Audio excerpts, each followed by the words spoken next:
ice sheets, transforming the forest into a cacophony of sound. Pattering droplets, rustling leaves, and distant thunder. Kuo, ranger of this forest, trudged through the muck, each step sinking into the soft earth.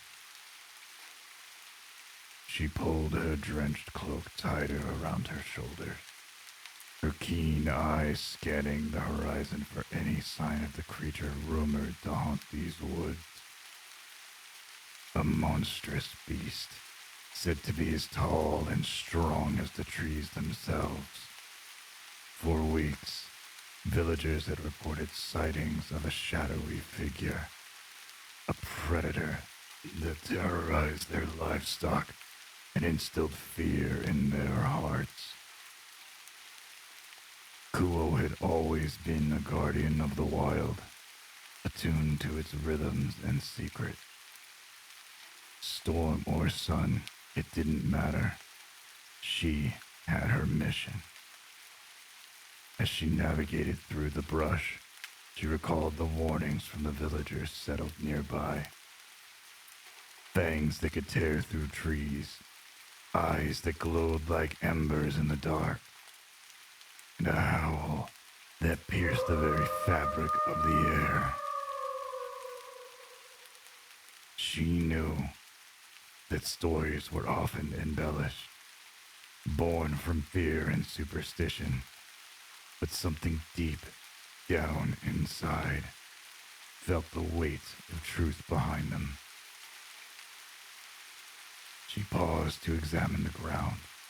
The thick mud had swallowed many tracks, but she spotted irregular prints, not cloven like a deer, but larger than any bear.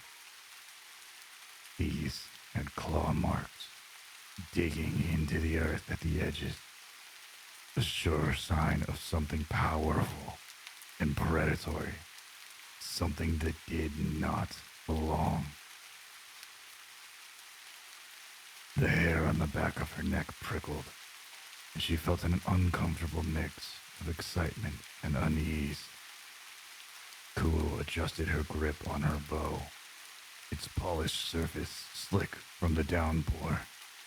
She had trained for this, studied the behavior of predators in the wild, but she suspected that she had never faced anything like this. The sound of thunder overhead was accompanied by a bright flash of lightning.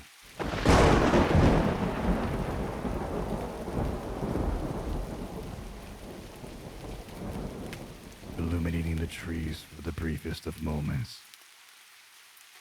In that instant, Kuo caught the slightest movement through the underbrush. The flick of something large and dark. Her heart raced as she focused, turning the damp surroundings into sharp contrast of shadow and light.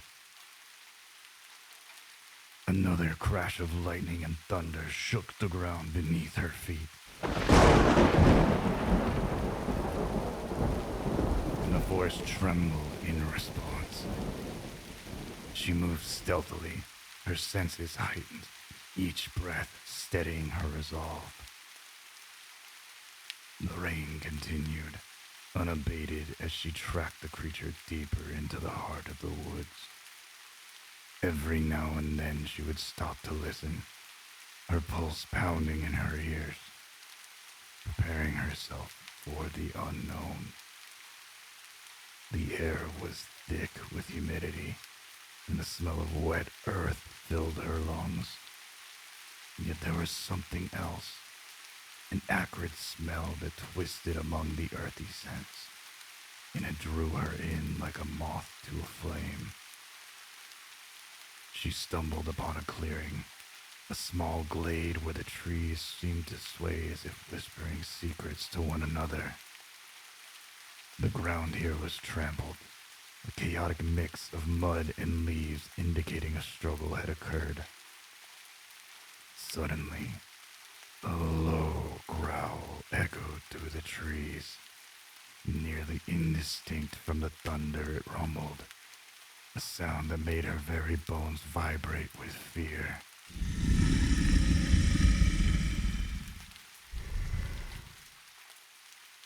Kuo swallowed hard, her instincts catching fire. Working to calm her racing heart, she focused on her training, remembering how to assess the situation rather than to react blindly. She scanned the surroundings, straining to catch sight of the beast. It was then she noticed movement. A massive shape appeared at the edge of her vision, slipping silently from behind a tree. The creature was as terrifying as the tales had described. Its black fur was matted and wet, its form muscular, and its eyes, bright and feral, stared directly at her. Panic threatened to overwhelm her, but the ranger knew she couldn't flee. Instead, she dropped into a kneeling position, making herself small to stay out of its vision, while tightening the grip on her bow. The creature stepped forward, curious yet wary, sniffing at the air. Kuo's hands remained steady. This was a standoff, and every second counted. The creature's growl softened, turning into a deep thrum that vibrated in the air. A warning. It could either be a menace or a plea. She spotted droplets of blood on the ground, trailing away from the clearing into the dense thicket. It was injured. Perhaps it had been hunted and was simply defending what little it had left.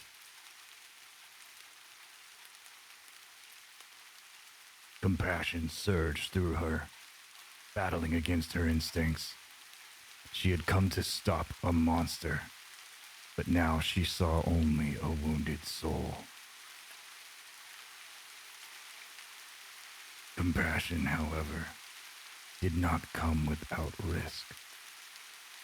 She stood up slowly to make herself known, and the beast growled again.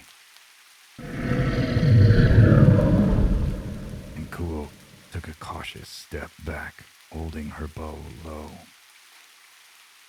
"I don't want to hurt you," she said, her voice steady despite the pounding rain. The creature flinched, eyeing her warily, but not advancing. Taking a chance, she placed her bow on the ground and extended her hand, palm up, a gesture of peace. The rain fell harder, soaking the two of them in the cold embrace of nature, and for a moment, it felt like an eternity. Neither of them moved. The air of fear began to dissolve, replaced with an unfamiliar understanding. Kuo's heart slowed and then ached as she watched the creature's eyes soften. Perhaps it understood that she was no longer its enemy.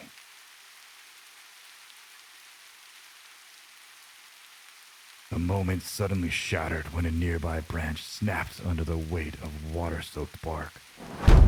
The creature whipped around, snarling, and Kuo's instinct screamed at her to act. She snatched up her bow, ready to defend herself if necessary. But instead of attacking, the creature bounded back into the shadows, leaving only a trace of warmth behind. A warm reminder that sometimes monsters aren't what they seem, and sometimes they are just another part of nature. Kuo exhaled, catching her breath in the clearing, her mind pounding with thoughts of the injured beast. The rain continued to fall as she pondered her next move.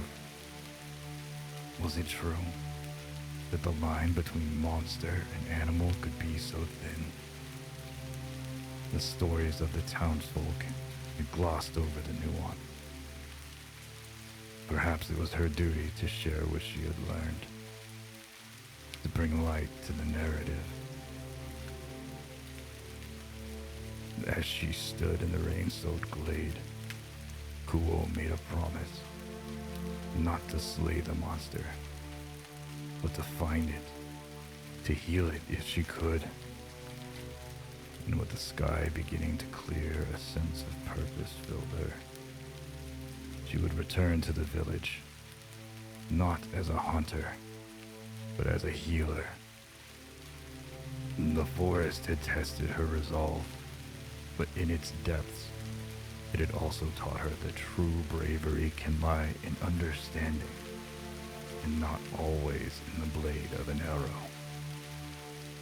With renewed conviction, she turned back towards the path, ready to forge a new story, one of redemption, for both herself and the creature lurking just beyond the shadows.